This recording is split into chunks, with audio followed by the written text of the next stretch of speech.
Salut à tous, j'espère que tout le monde va bien. On se retrouve aujourd'hui pour la market update sur BTC, le Forex et le Gold.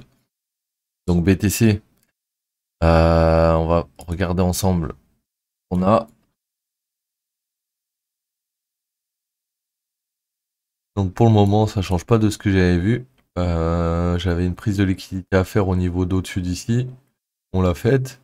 On a pris la liquidité. Depuis on essaie de corriger. Donc si jamais on vient à corriger, bon ben on sait que potentiellement on va revenir au moins par là. Pourquoi? Parce que c'est là où c'est que s'est créé la première liquidité dans cette zone. Donc en gros, on a une supply ici, première supply, au-dessus de la liquidité, on vient la file, on redescend. On a une deuxième supply qui se crée ici, au-dessus de la liquidité, on vient de la file, potentiellement on va redescendre. Donc là on est dans le range actuellement toujours, et on a refile le haut où c'est qu'il y a la liquidité, donc là on pourrait redescendre, pas obligatoire, mais au vu de cette leg qui descend, la liquidité qui attendait là, et là on a pris toutes les liquidités, sans prendre le high, on crée un plus haut, plus bas, encore un plus haut, plus bas, et des plus bas, plus bas. Donc là, on commence à descendre, on devrait aller chasser cette zone pour créer le plus bas, plus bas. Maintenant, c'est pas obligatoire, c'est pour ça que je vous ai mis cette zone de demande. Parce que si jamais on vient à shorter cette zone, la zone la plus probable pour le TP, ça serait ici.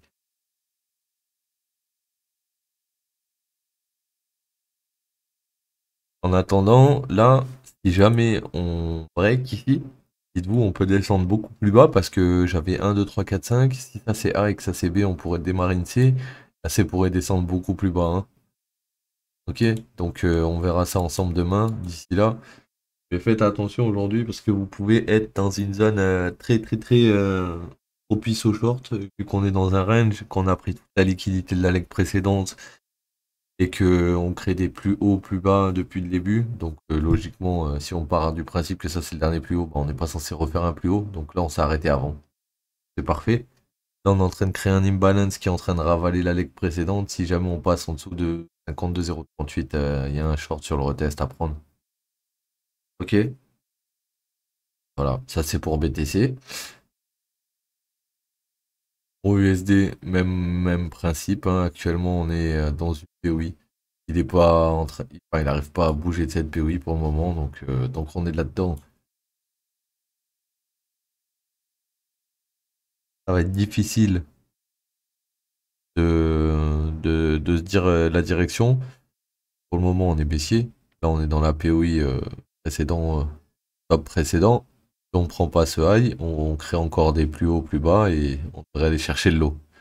Maintenant, si on vient chercher le high, on pourra aller remonter dans cette zone-là. Mais pour le moment, vu qu'on est encore dans la première et qu'on avait des liquidités avant à aller chercher, on peut très bien avoir pris ces liquidités et monter dans la POI et puis redescendre en dessous. Le truc qu'il y a, c'est que j'ai déjà eu un retour avec le premier test ici. C'est ça que je me dis là, si ça se trouve, c'est pour aller au-dessus. Donc pour le moment, sur l'euro, je prendrai pas trop de risques à longue.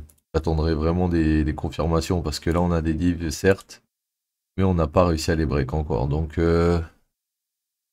faut être patient pour longue.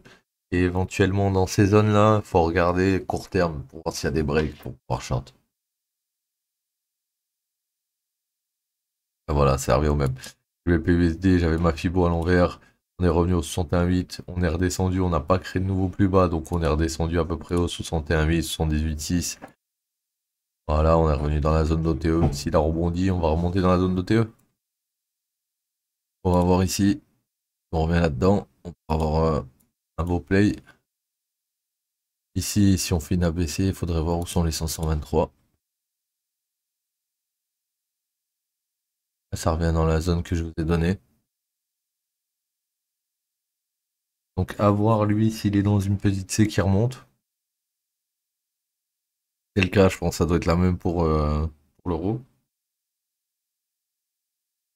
Pour valider cette C, il faudrait qu'on aille au-dessus de la A précédente. Là par exemple on remonte, on fait un plus haut, enfin, par rapport au A ici, ça veut dire que ça c'était le push. Ça c'est la première leg qui corrige le push et on n'a pas pris toute la liquidité. On va redescendre, prendre toutes les liquidités ensuite.